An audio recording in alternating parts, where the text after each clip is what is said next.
श्री राम जय राम जय जय राम। श्री राम जय राम जय जय राम।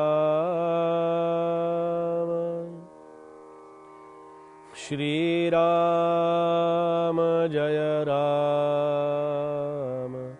जय जय राम।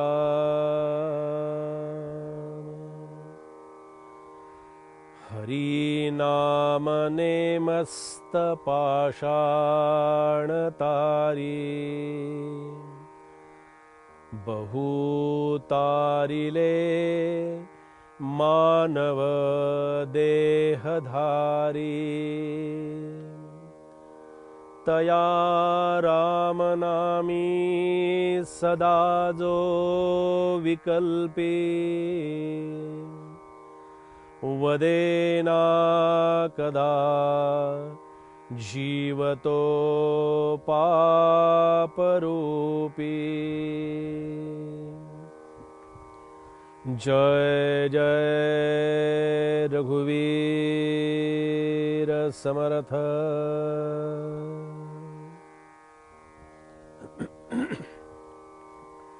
समर्थांच्या मनोबोधाचं चिंतन आपण करतो आहोत। या श्लोकामध्ये समर्थांनी असं म्हटलं की हरिनाम नेमस्त पाषाणतारी।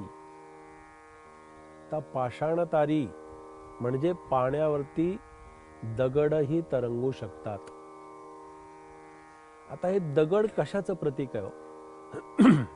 दगड हे अज्ञान आणि अविचाराचं प्रतीक आहे। दगड म्हणजे प्रत्यक्ष दगडच, आणि तीही घटना आपल्याला माहिती आहे, तीही आपण पाहणार आहोत। पण दगड याचा शब्दशः अर्थ दगडच असा घेऊ नये। दगड याचा अर्थ की आपण माणसाला म्हणतो, अरे काय किती दगड आहेस तू, तुला कळत नाही सांगितलेलं, साधा व्यावहारिक शब्द आहे। तसा दगड म्हणजे तो अज्ञानी आहे। आणि अज्ञानी कशा दृष्टीनं, कोणत्या दृष्टीनं अज्ञानी आपल्याला इथे पाहतो आपण त्याच्याकडे, तर त्याला जे करायला सांगितलं त्याच्यापेक्षा तो काहीतरी वेगळं करत असतो।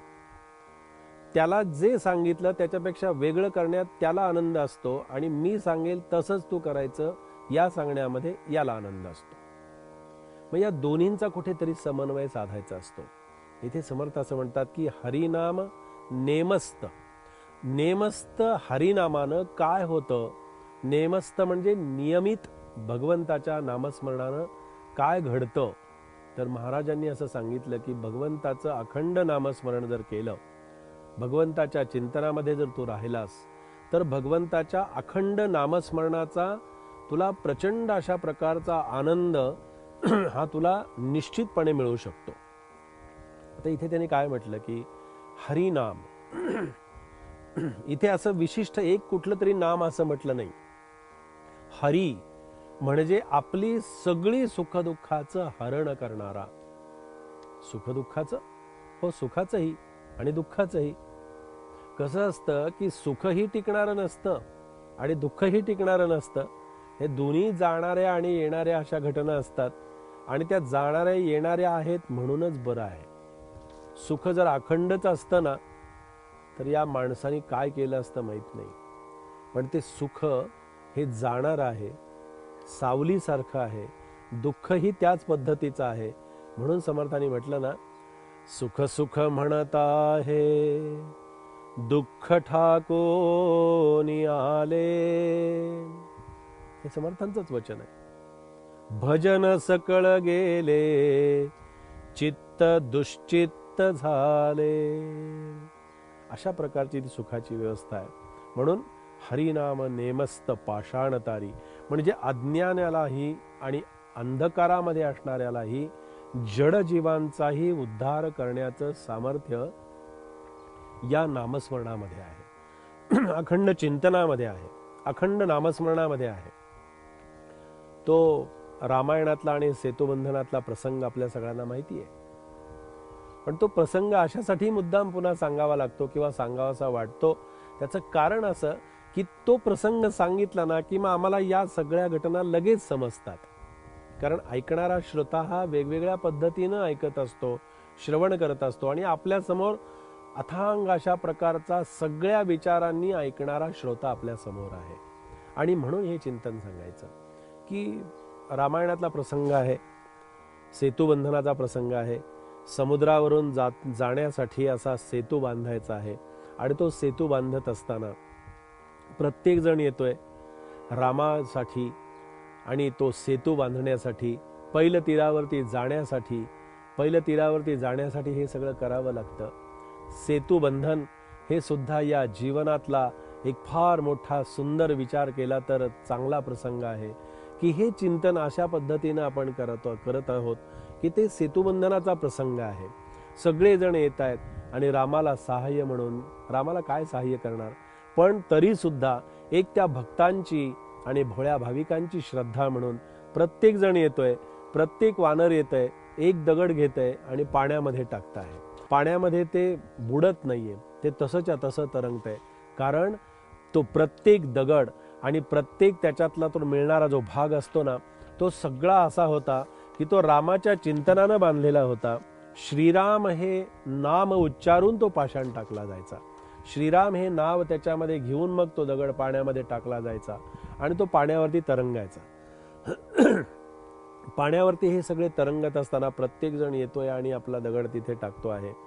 सगळे आले, सगळ्यांनी पाहिलं आणि रामरायांना सहज उत्सुकता म्हणून असं वाटलं की अरे प्रत्येक जण येतोय, पाण्यामध्ये दगड टाकतोय, तो पाण्यामध्ये तरंगतोय आणि स्वाभाविक आहे असं वाटलं की श्रीराम म्हणतायत, माझं नाव घेतायत आणि पाण्यामध्ये पाषाण टाकतायत, तो तरंगतायत, तो पाषाण तरंगतोय. पहा बरं का, एक दृष्टांत म्हणून, एक सहज कळावं म्हणून, कारण दृष्टांत तितुका एकदेशी देणेघडे कळायाशी, कळण्यासाठी समजण्यासाठी हे फक्त दृष्टांत असतात. रामरायांनी काय केलं, रामरायांनी एक दगड घेतला आणि तो पाण्यामध्ये त्या समुद्रामध्ये टाकला. आता टाकल्यानंतर आपण नामाची महती पाहतो आहोत, लक्षात ठेवा. रामाने तो दगड घेतला आणि पाण्यामध्ये टाकला तर तो पाण्यामध्ये टाकलेला दगड बुडाला. हो, सगळेजण दगड घेतायत, पाण्यामध्ये टाकतायत, रामाचं नाव घेतायत आणि तो दगड तरंगतोय आणि त्याचा सेतू तयार होतो आहे. रामाने दगड घेतला आणि तो पाण्यामध्ये बुडून गेला. पाण्यामध्ये बुडून गेल्यानंतर रामरायांनी इकडे तिकडे पाहिलं तर त्यांना असं वाटलं की अरे सगळ्यांचे पाषाण दगड तरंगतायत आणि मी टाकलेला मात्र पाण्यामध्ये बुडून जातोय, काय असेल याच्यातलं नेमकं. सगळं पाहिलं आणि रामरायांनी मारुतरायांच्याकडे पाहिलं आणि मारुतरायांना रामराय सहज विचारतायत, हे मारुती तू कधी आलास रे? मारुतरायांनी फार सुंदर उत्तर दिलं. मारुतराय रामरायांना असं म्हणाले की मी पहिल्या दगडालाच इथे हजर होतो म्हणाले. तुम्ही जो पहिला पाषाण टाकला त्याच वेळी मी आलो. काय घ्यावं सज्जन हो याच्यातून, काय बोध घ्यावा. रामाने दगड टाकला आणि तो बुडाला असा त्याचा एवढ्यापुरता अर्थ असा न घेता एक चिंतन म्हणून आपल्याला तो अर्थ सांगेन की रामाने ज्याला पाण्यामध्ये टाकला तो तरंगण्याची शक्यताच नाही. तरंगण्याची याचा अर्थ पुन्हा वरती येण्याची, त्याला मुक्तीच आहे. शाश्वत अशा प्रकारची मुक्ती रामरायांच्या कडूनच मिळू शकते. आणि जर हे रामाकडून मिळत असेल तर रामापेक्षाही रामाच्या नामामध्ये जास्ती शक्ती आहे हे आपल्याला सांगायला नको. आणि त्याच्यासाठी नामस्मरणामध्ये तया रामनामी सदा जो विकल्पी वदेना कदा जीवतो पापरूपी, त्याच्याबद्दल विकल्प मनात ठेवू नये अशाच प्रकारचा संदेश या नामस्मरणाच्या चिंतनाच्या माध्यमातून समर्थांनी आपल्याला दिलेला आहे. जय जय रघुवीर समर्थ.